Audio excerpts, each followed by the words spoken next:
Good morning, student. Today we are going to discuss the further topics of reciprocating air compressor. In our previous lecture, we have discussed the basic work, how we are finding the work when compression is achieving by isothermal process or by isothermal compression process or by polytropic compression and isothermal compression. And we have discussed the when we are getting the work whenever we are achieving the compression by isothermally or polytropically or isentropically, which is the best one, or in which compression we are getting the minimum compression work, we require the minimum compression work. And in that we have discussed that we require the minimum work if you are achieving the compression isothermally. So isothermal compression is the ideal compression. That is the ideal compression, and in isothermal compression we will require the minimum work of compression. And as we know that the compressor is a work consuming machine, so we have to supply work to achieve the compression, because compressed air we can utilize or apply for many applications, so that we can achieve that work. So here we have discussed that the isothermal compression is the best one, that is the ideal one.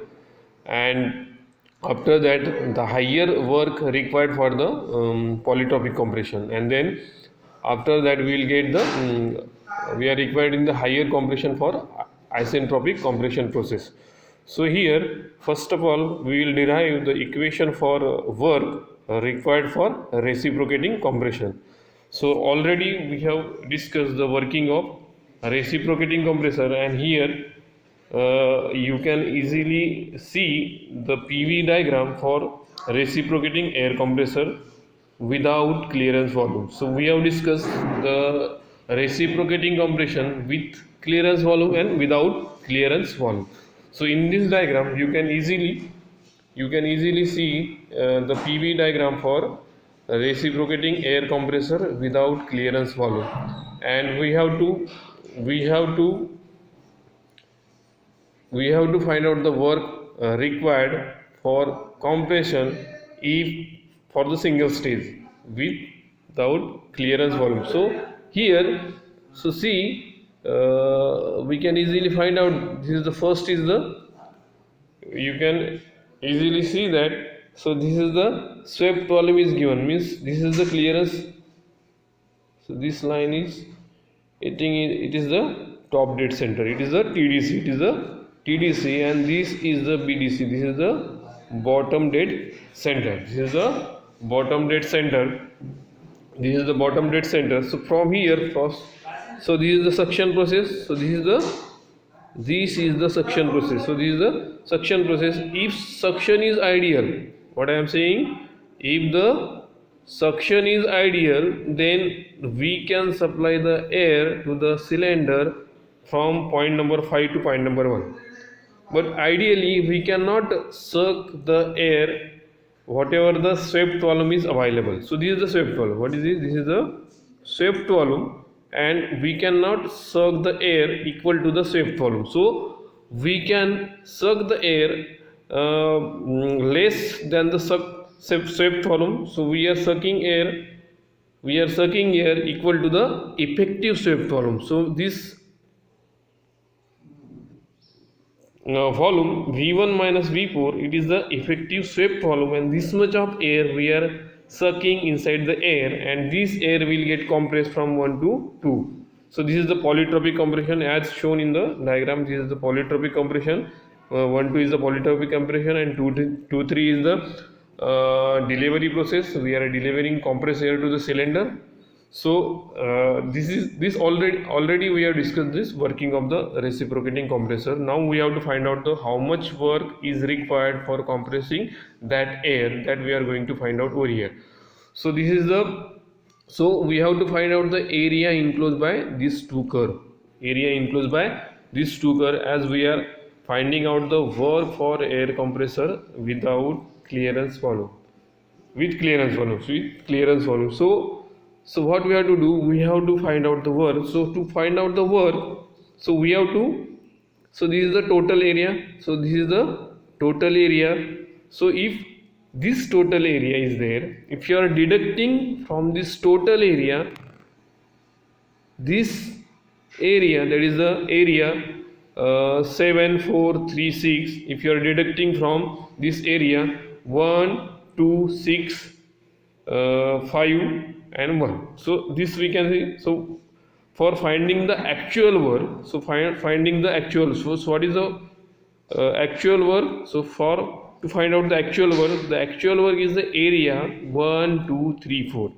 So this area is the actual work, and this area we are going to find out. So we can find out this area by using the total area, that is the 5126. Area is 5126, this is the total area, and from that total area if you are deducting 5436, means this, if you are deducting this area from this total area, if you are deducting this 54346 area, so we can get the actual area. And if you are getting the actual area, so area under the curve is giving the work, that is giving the work, so that will indicate the work. So we are finding this, and this both curves, whatever the compression is achieving, actually that is a polytropic compression. And we have already discussed what is the formula for compression when it is achieving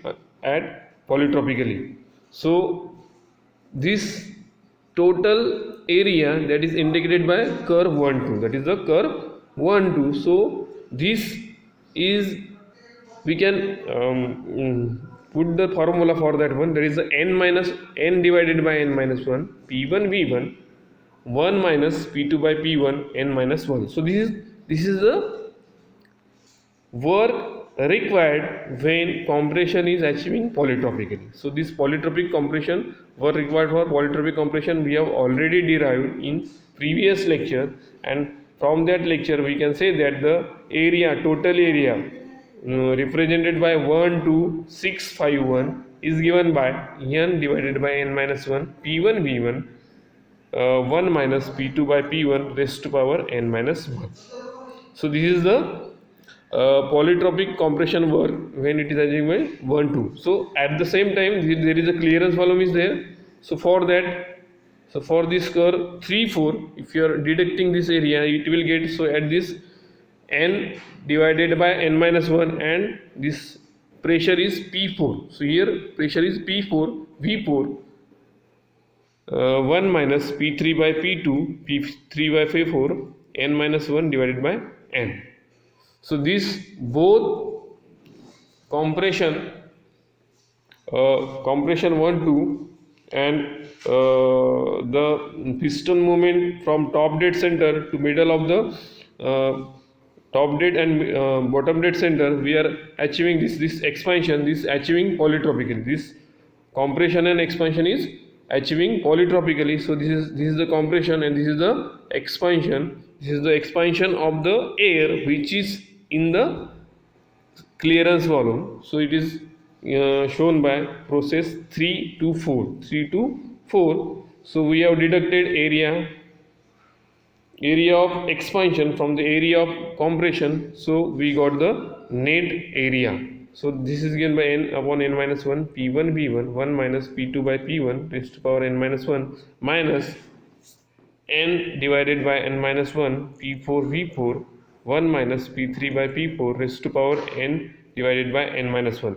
So this is the expression we have got. If you are deducting total area, from total area we are deducting the expansion process area.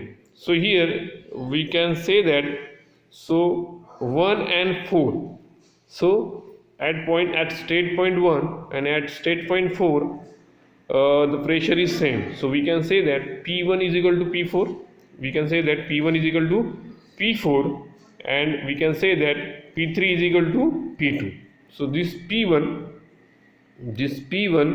and P4 have the same pressure. At the same time P2 and P3 have the same pressure. So we have written P1 is equal to P4 and P3 is equal to P2. So from the expression we can bring out the commons.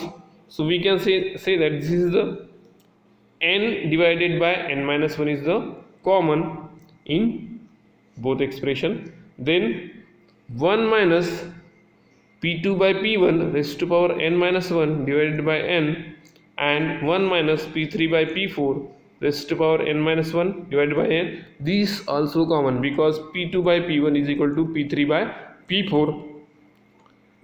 P2 and P3 are similar and P1 and P4 is similar, so that we can bring out the common. So this is also the common.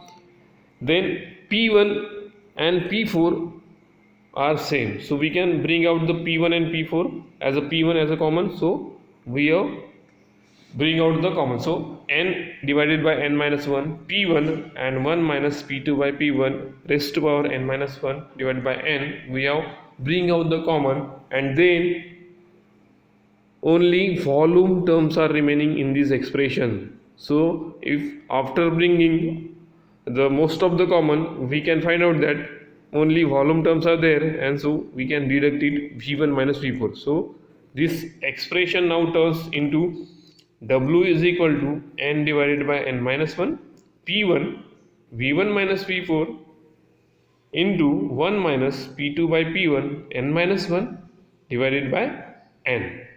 So this is the expression for work. This is the expression for work. This is the expression for work for single stage polytropic compression. Single stage polytropic compression, and in this V1 minus V4 is the actual area sucked by the cylinder. It is the actual area sucked by the cylinder, and we are calling this volume as an effective swept volume, which is less than the actual swept volume. This is which is less than the actual swept volume, and likewise we have derived the work for single stage polytropic compression process, and this expression is important to solve the problem based on air compressor. So you have to memorize this, or you have to understand this formula to find out the work required to carry out the polytropic compression. So we can again term V1 minus V4 as the ambient air. We can say ambient volume or volume of inlet air. So we have term is that VA. So it becomes n divided by n minus 1 P1 VA into 1 minus P2 by P1 raised to power n minus 1 by n.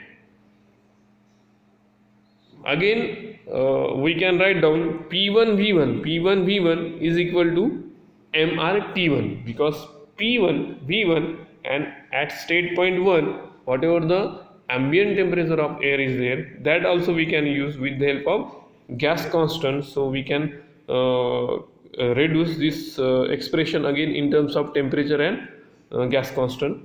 So this with the, if you are using the gas constant and temperature of ambient air, so we can call use this work required for compression air is equal to n divided by n minus 1 m1 RT1 into 1 minus P2 by P1 raised to power n minus 1 divided by n.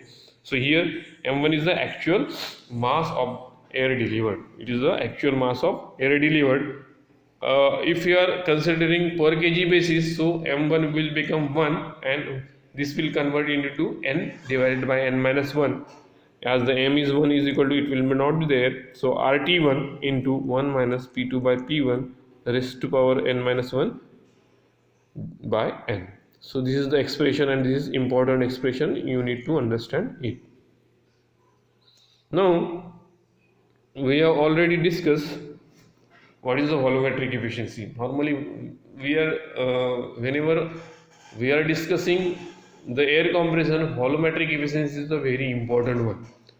It is the most important terminology used in air compressor, because whatever the capacity or efficiency of compressor is there, that will depend on volumetric efficiency. So how much air you can suck, how much air you can suck. If you are sucking maximum amount of air, you can compress it, you can compress it. So this is the breathing capacity of air compressor. It is the breathing capacity of air compressor, and it may be defined. You can define it as, if you are discussing this diagram we have just discussed. So here we have discussed the effective swept volume and swept volume. It is effective swept volume and swept volume. So what is the effective swept volume? Effective swept volume is the actual area, sorry, actual air sucked by the cylinder, and this effective, whatever the air equal to the effective swept volume, that will be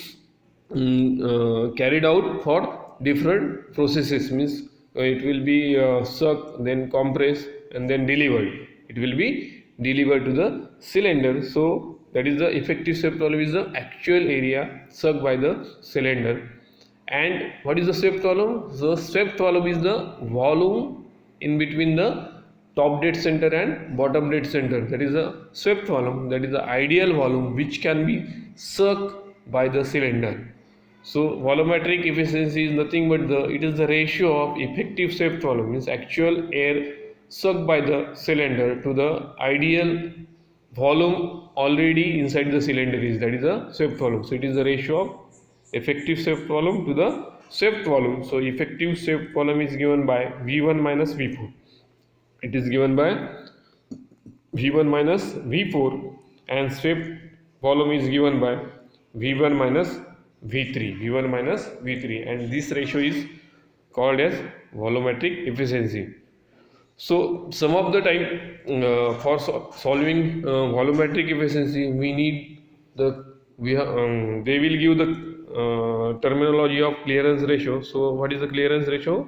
Clearance ratio is the clearance volume to the swept volume. It is the clearance volume to the swept volume. So volume of V3 minus V5.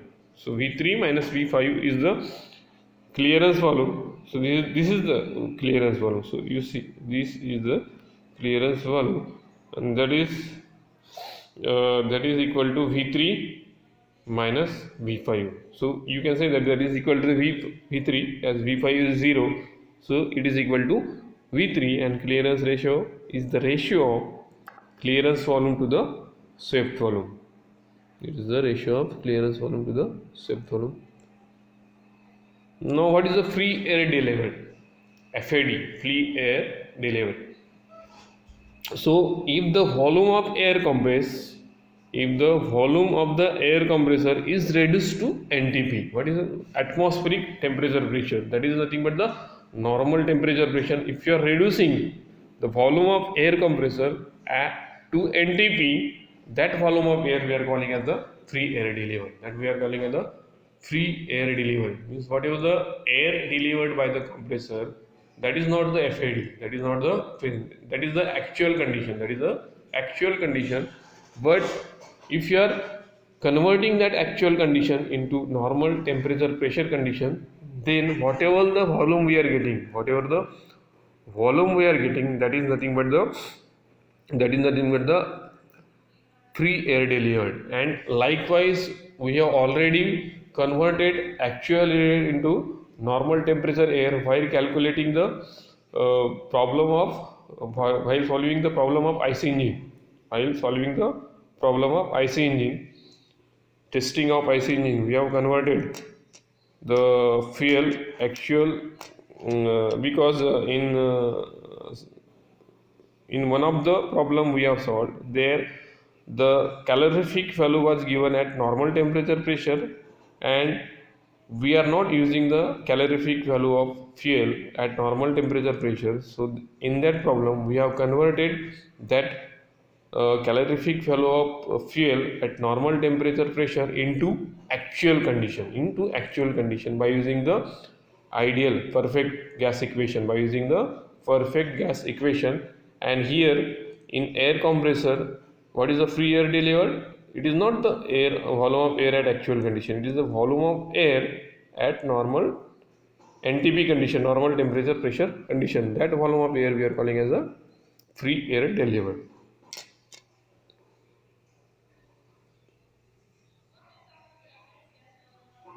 That volume of air we are calling as a.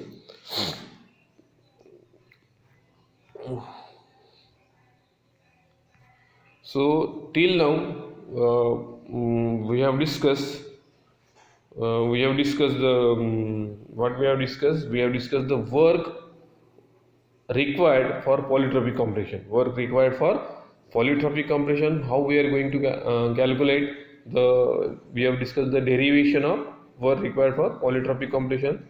Again, we have discussed the different terminology uh, which are important for analyzing the air compressor. And now, uh, if you logically think that if the pressure ratio are increasing, because the air compressor is it is the process is achieving at from pressure suction pressure to the delivery pressure. If the ratio of this two pressure is keeps on increasing, so due to that the work of compression will be increased, and um, we cannot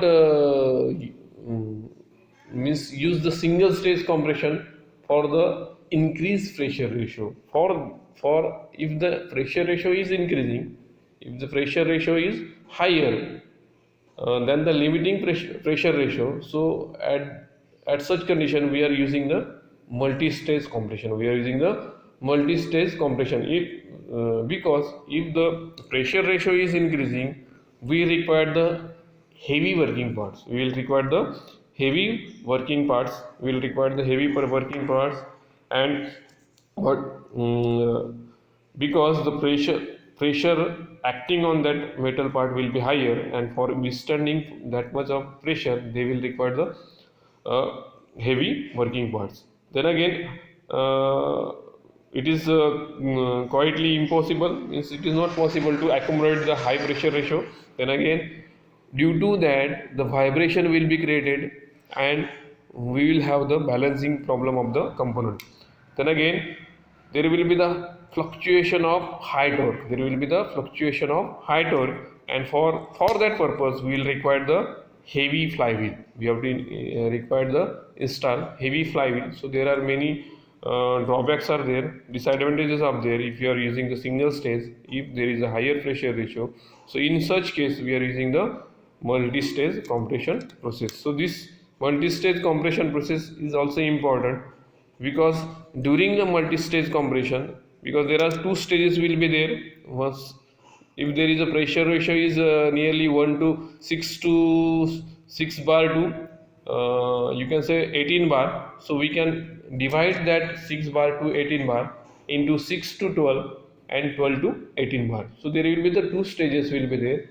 First stage, that is the low pressure stages, that is from 6 bar to 12 bar, and second stage will be from 12 bar to 18 bar. So in between stage there will be the chance to approach the reciprocating compression, isothermal compression process, because actual compression will occur at polytropic compression at polytropically, but polytropical is not the ideal compression process. So for that purpose what we do, we'll try to achieve the isothermal compression process, which is ideal for the compression, and in which we will require the less work as compared to the polytropic compression process. So we'll discuss it in next lecture. Thank you.